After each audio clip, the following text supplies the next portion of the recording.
Bonjour, mesdames et messieurs. Imaginez-vous que vous étiez un poisson et votre parcours commence par des obstacles, des barrages, des serpèches, des maladies. Notre histoire ne s'arrête pas ici et que vous avez un ennemi qui s'appelle le changement climatique. Gardez ce poisson en tête, nommez-le. Dans mon cas, je l'ai appelé Monsieur Sébastien. Monsieur Sébastien, il vit dans des rivières en Suisse. Monsieur Sébastien, une truite brune, aime la vie comme la majorité des espèces aquatiques. Et comme l'été se rapproche, l'augmentation de la température, la diminution des débits créent des risques chez les poissons. Au-delà de telles températures, il peut devenir malade, avoir un arrêt de croissance ou même mourir. Quel est le seuil de la température de l'eau au-delà duquel Monsieur Sébastien sera influencé? Voici la raison pour laquelle notre sujet de recherche consiste notamment à développer des modèles statistiques pour estimer ces températures extrêmes du cours d'eau. Alors, pour pouvoir estimer ces températures extrêmes, on a utilisé une analyse fréquentielle.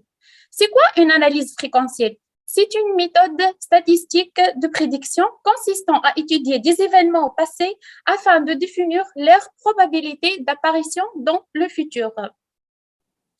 Alors, dans ce cas-là, on a utilisé cette analyse et il faut d'abord choisir la distribution de la probabilité la plus adéquate afin d'avoir des estimations précises.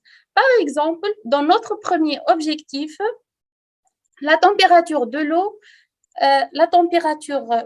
a dépassé 29 degrés Celsius dans certaines rivières et qui est la température maximale létale chez les truites brunes, ainsi que leur taux de croissance cesse au-dessus de 19 degrés Celsius. Et c'était aussi le cas dans des autres rivières. D'autre part, il se peut que la rivière où M. Sébastien habite ne contienne aucun enregistrement de la température de l'eau disponible. Ben oui, ce qu'on appelle dans le jargon un site non jaugé. Alors, dans ce cas, on a utilisé une analyse fréquentielle régionale qui permet de prédire ces températures extrêmes dans ce site non jaugé à l'aide des sites voisins qui ont un comportement physiographique similaire à ce site non jaugé et qui est caractérisé par des sites qui ont des attributs physiographiques et météorologiques similaires. Et pour que M. Sébastien reste en bonne santé et pourquoi pas avoir des bébés un jour.